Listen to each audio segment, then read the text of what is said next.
Welcome to Creative Living, where we help you live your most creative life. I'm Jane Manzuris. Now, before we get started, let's take a look at what's coming up on the show. Booking a trip for some R&R? Then you'll want to see our travel hacks for making traveling a breeze. Planting season is upon us, so we head to Armstrong Garden Centers to get some gardening tips. And expert advice on throwing that upcoming graduation party. That and so much more on this episode of Creative Living. Everyone loves a good hack, especially when it saves you some money. So we talk to the experts about the best travel hacks to save you some cash and worry.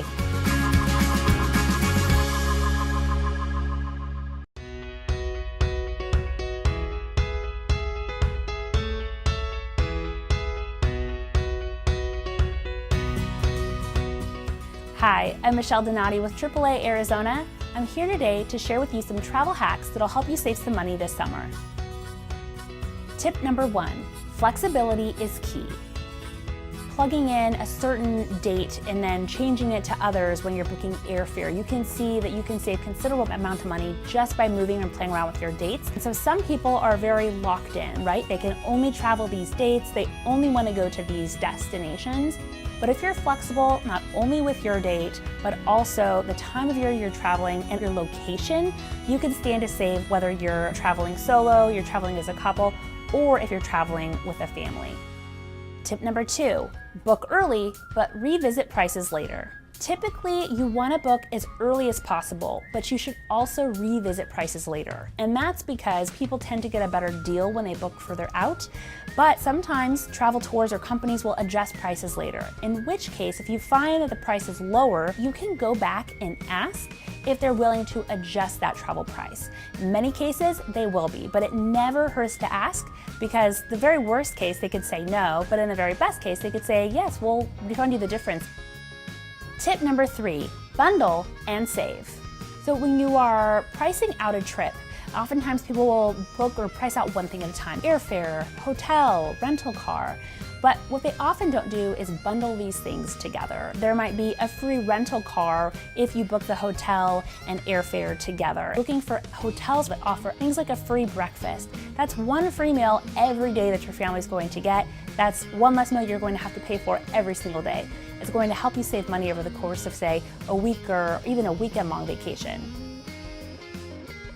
Tip number 4, seek out added value. It never hurts to ask for a discount. When you're going to book, you can often plug in that you're a AAA member. You'll get special rates and prices based on that. But if you're a part of any other professional affiliation or membership, it never hurts to ask and see what savings are available.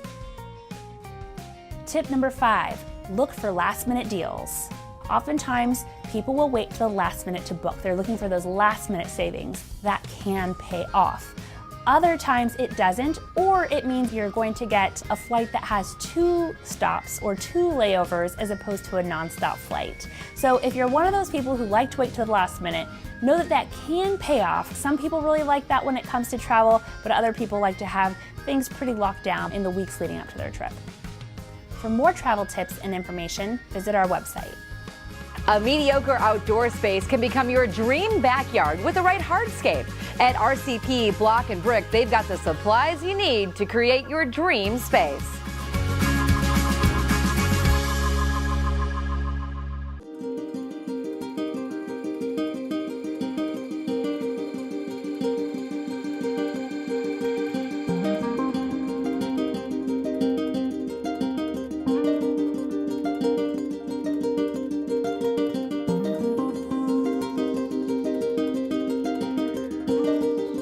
For the first time, as soon as they come to the backyard, especially in the evening when the lights are on and the fireplace is on, they like take a step back, say, whoa, you got a nice yard.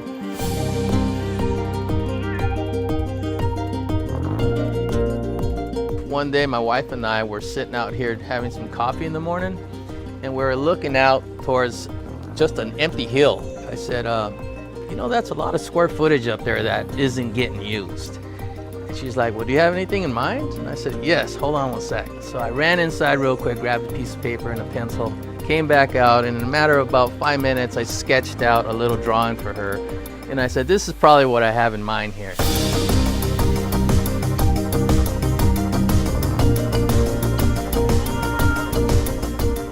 Rob came in with a sketch on a piece of paper, and it was like really rough. But what was great, because it gave us an idea of what he wanted to accomplish. We were able to direct him in the right direction, give him a couple choices on what walls to use, what stone veneer he could use. Veneer stone, I think, is my favorite. If I had a chance, I'd probably veneer stone my room if my wife didn't put the stop on that. So. And from there, we helped him out with some installation videos and I believe some contractor referrals to get an initial quote before he started the project himself. This entire project from start to finish took about a year and 2 months. I would have expected Robert to maybe hire a contractor because that is an incredible job. I mean, he did an amazing job. Well, my crew was basically a crew of one, and mostly my nephew, my sons would come around, and the way I'd get these guys to come over, I'd say, hey, I'm throwing a barbecue this weekend, come on over.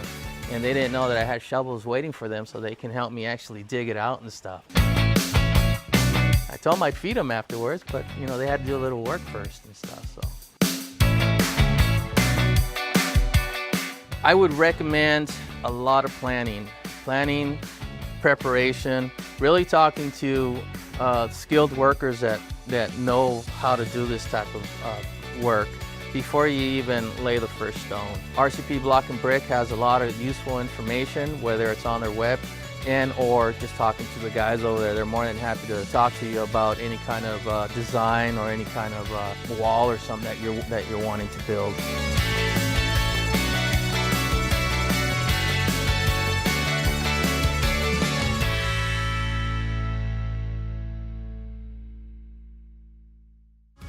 Don't go anywhere, we've got more to come on Creative Living. We'll get spring planting tips from Armstrong Garden Centers. And I crashed the craft room of a vintage picker. Wait till you see what items she's found.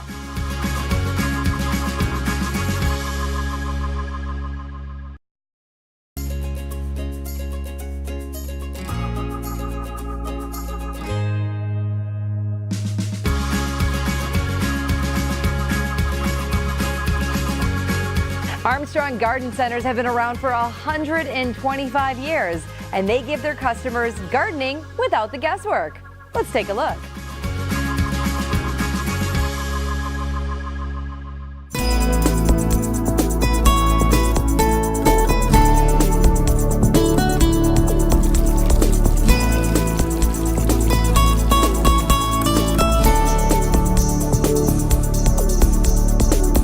Hi, I'm Luke Sims with Armstrong Garden Center, and today I've got 3 tips to spruce up your garden for spring. First off, to get your veggies and herbs in the ground as soon as possible to get a nice early start. We have over 30 varieties of tomato here at Armstrong, including Celebrity, which are these big guys right here. These are good for slicing and putting on sandwiches. They're even good by themselves, a little salt and pepper, and they're delicious. Another one we have are Romas. These are really popular in pretty much any Italian dish. They're good for sauces. They hold that pasta together real well. The last one we've got are the small cherries. We've got the Sun Golds and the Sweet 100s here. They're really sweet, bite-sized. You can toss them in a salad, and they give you a great explosion of flavor when you bite into them. We also carry a myriad of herbs like rosemary, lavender, and basil. It's important to get them in early so that they can beat the heat once it comes. The rosemary you can use in cooking. That's a big hardy bush, a great staple for your garden. Next I've got lavender. These are great for cut flowers and making things like oils and soaps. They smell heavenly. Thirdly, I've got basil here. This is our most popular food herb that we've got. It is a great flavor, included in lots of Italian dishes. The flowers also happen to attract lots of pollinators like bees and butterflies for the garden. And you can pair them with things like flowering shrubs such as roses, tagetes, and other flowering shrubs. The next thing you can do to get your garden happy and healthy for spring is to use the proper soil. And from squash to succulents, we can meet all of your soil needs. It's very important to use an organic soil that is well drained with a high nutrient content and a regular fertilizer schedule. We've got the well-drained cactus soil, we've got healthy, hardy veggie soil, and we have a great all-purpose for any ornamentals that you want. Another thing you can do to keep your garden happy and healthy is to introduce beneficial insects. First of all, we have ladybugs that do things like eat aphids, mealybugs, and other soft-bodied insects. They're also really cute and fun for the kids. Another thing we've got are praying mantis. Praying mantis are a little bit bigger, a little more fun. They are going to eat larger things like caterpillars and flying insects. The last one I've got here are decolate snails. These are carnivorous snails that you introduce into the garden. They roam around and eat all of the bad snails that you don't want hanging around. For more tips on how to spruce up your garden this spring, stop by your neighborhood Armstrong Garden Centers and speak with one of our friendly gardening experts today.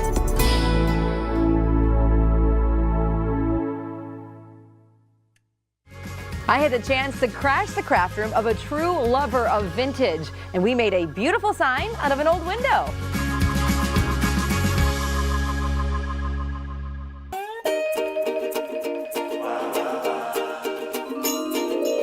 This is Craft Room Crash, and I'm in Gilbert, Arizona, outside DIYer Wendy Gagnon's house. Now, she says ideas for her next project come quickly, and sometimes they take over her mind and her home.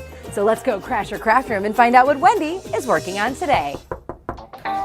Hey, Jane. Hey, Wendy! How's it going? Good, where's the craft room? I'll meet you in the garage.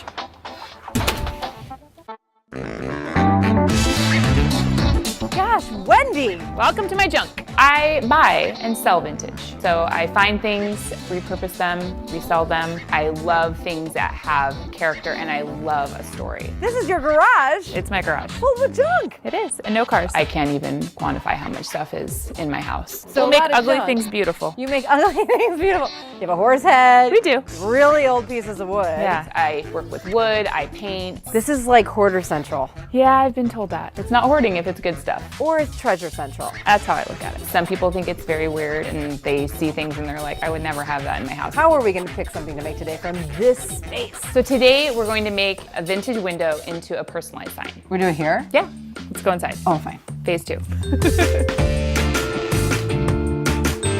We're gonna clean it, make sure that all the debris is off of it. We get any like cobwebs and get them ready to stencil. So this way is wrong. correct. So we're gonna actually reverse the stencil. We just want it to be generally in the right place, and then we're gonna begin the stenciling process. And we're just gonna dab. I only have it on my fingers. I have more on my fingers than I do on the window. That's not a good start. So the problem is my fingers are sticking to it. It's no problem. It's fine. You got this. I know. And that's gonna give it kind of a vintage effect. It's gonna actually mix a little bit with the paint that's already there. I get it. Wait, it's like typewriter letters on a piece of paper Yes. in the window. Yeah. Ding, ding, ding. I just got that. So I got a lot of paint on here.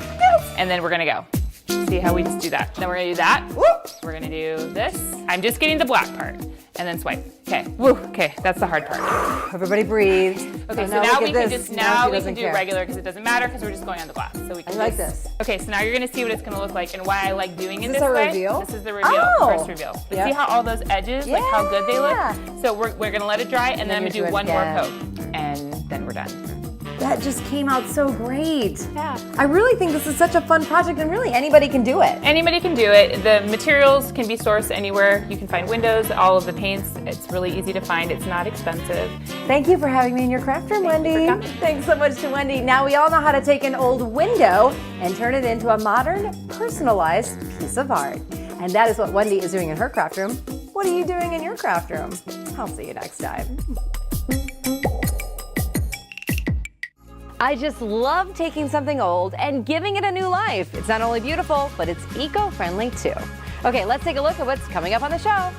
Get your pencils ready. We have advice on how to throw the perfect graduation party, and a restaurant serving healthy dishes that are delicious.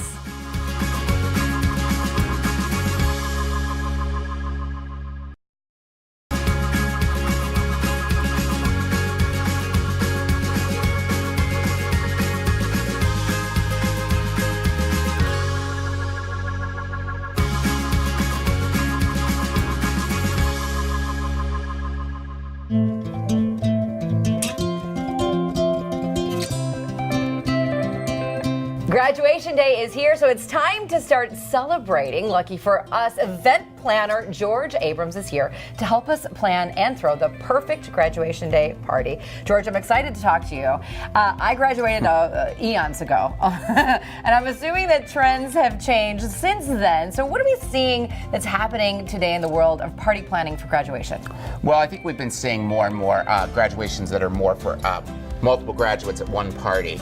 That can be a private party that different families throw together, and there's also been a lot more graduations that are planned by the schools. It's kind of a great way to do it because we can focus on the core group of people, split the costs, and have perhaps a more elaborate party, as well as not competing with one another for our parties. I know that for me personally, I just turned 50, that, I don't remember a lot of 8th grade graduation parties, and now it's amazing how many 8th grade graduation parties there are. And some are simple and some are elaborate, and it's just up to the individual. Yeah. So let's talk about that. Graduation from 8th grade is sort of like the first real big celebration in your schooling and education. So what are we seeing for this 8th grade graduation? Well, again, that's another one that we do a lot of group, multiple kids. Oftentimes these kids have been together since elementary school and are possibly going on to different high schools. So it can be kind of, a new beginning. A lot of times we'll do things that are maybe at a pool or a bowling alley, somewhere that's off premise, where the high school tend to be more at home. Right, I love that. And so you've got some examples here for 8th grade graduation. Kids are younger, they're still looking forward to bright futures, Right. They still like candy, and so you've got these takeaways for the party? Yeah, we did boxes with the child's name on it, and that was something to take when you left. For a while, we've been seeing the trend in candy bars and things like that. What's important is to keep them active. Do something, which is why a pool party, a bowling party, or something interactive. A DJ is always great. They're kind of getting ready to go to their first high school dances, and it's kind of a fun way to, bring them into it. As we move on to high school, and we're graduating from high school, we're 18, kind of a new beginning, you're an adult now, you're off on your own. What are we doing for high school graduation? A lot of times our theme can be more about where we're going.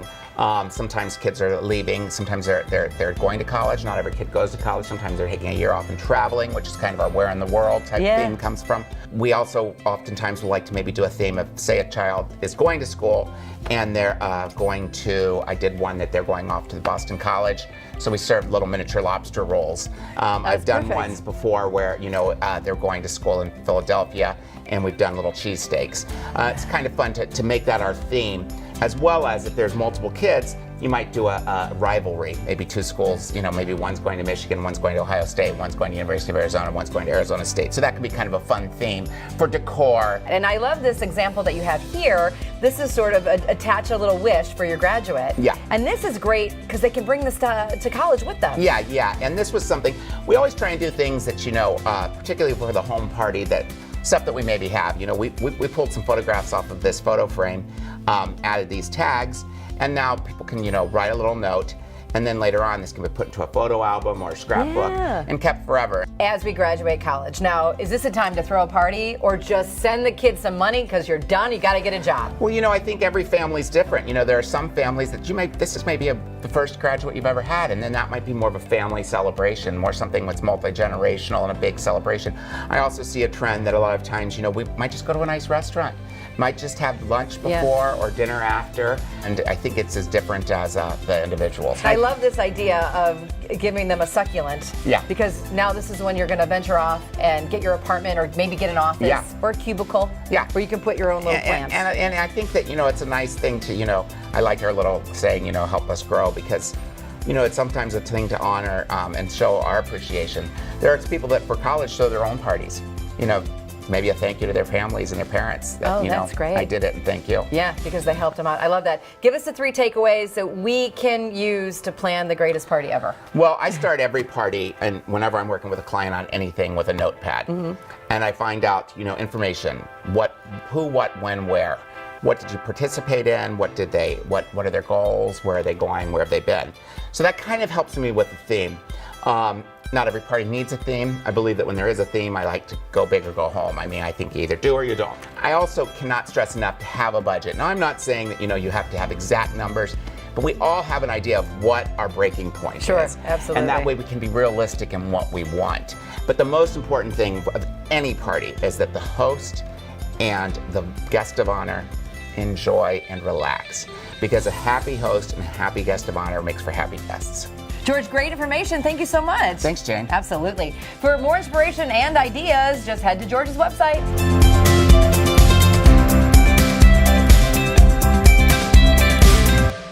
Coming up on Creative Living, we take you to a restaurant redefining what it means to eat healthy food.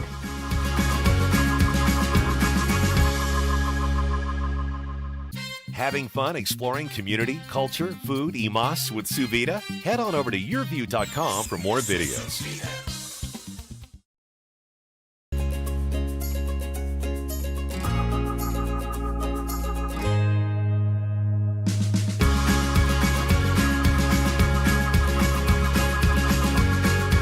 At Farm and Craft, healthy food is next level. The menu is broken down into 4 categories depending on the path you want to take to better health.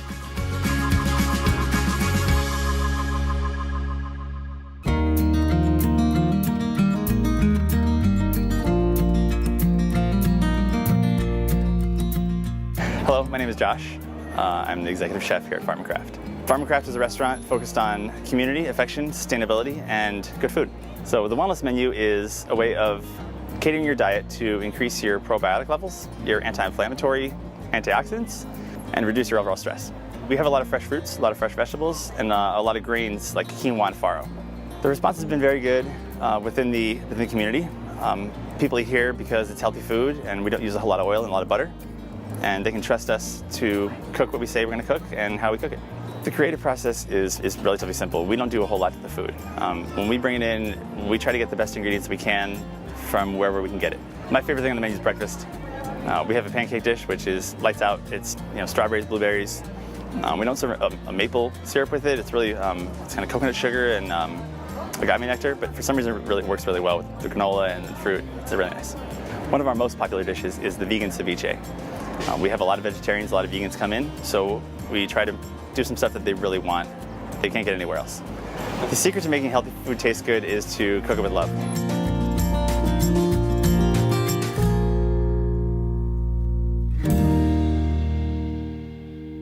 Thanks so much for joining us right here on Creative Living. I'm Jane Manzuras, and I'll see you next time.